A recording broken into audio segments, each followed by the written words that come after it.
മലപ്പുറം പോലെ ഒരു സ്ഥലം നമ്മുടെ ഈ രചനയ്ക്ക് എങ്ങനെയാണ് പശ്ചാത്തലം ഒരുങ്ങുന്നത്? അത് നമുക്ക് പിന്നെ സ്ഥലത്തിൻ്റെ കാര്യം എന്ന് പറയുമ്പോൾ നമുക്ക് പേഴ്സണലി അല്ലെങ്കിൽ അതൊക്കെ ഒരു ആപേക്ഷികമാണ്. കാരണം എന്നെ സംബന്ധിച്ചിടത്തോളം എനിക്ക് ഒരുപാട് പ്രോത്സാഹനങ്ങളൊന്നും കിട്ടിയിട്ടില്ല.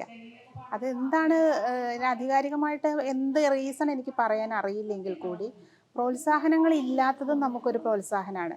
അറിയാമോ? നമ്മളെ അവഗണിക്കുന്നു എന്ന് തോന്നുമ്പോൾ നമുക്ക് അതിൽ നിന്നൊരു വല്ലാത്തൊരു എനർജി വരും. ആ എനർജി കൊണ്ടാണ് ഞാൻ എൻ്റെ കാര്യമാത്ര പ്രസക്തമായ എഴുത്തുകളൊക്കെ പല മേഖലകളിലും നമ്മളെ തഴയപ്പെടുന്നത് പല കാരണങ്ങൾ, ചിലപ്പോൾ രാഷ്ട്രീയമാവാം, പല രീതിയിലും അല്ല വേറെയും പല കാരണങ്ങളുണ്ട്. അപ്പോൾ അത് കാരണം നമ്മൾ മാറ്റി നിർത്തപ്പെടുമ്പോൾ നമ്മൾ ഒന്നുകൂടി ഇപ്പം ഞാൻ മലപ്പുറത്തുള്ള ഞാൻ ഇവിടെ വരുന്നു എന്ന് പറയുമ്പോൾ ഇവിടെ ആരൊക്കെയോ എന്നെ അറിയുന്നു അല്ലെങ്കിൽ അങ്ങനെയാണല്ലോ അതിൻ്റെ ഒരു മനസ്സിലാക്കുന്നത്. പക്ഷെ അത്ര പോലും ചിലപ്പോൾ അവസരങ്ങൾ മലപ്പുറത്ത് എനിക്ക് കിട്ടാറില്ല.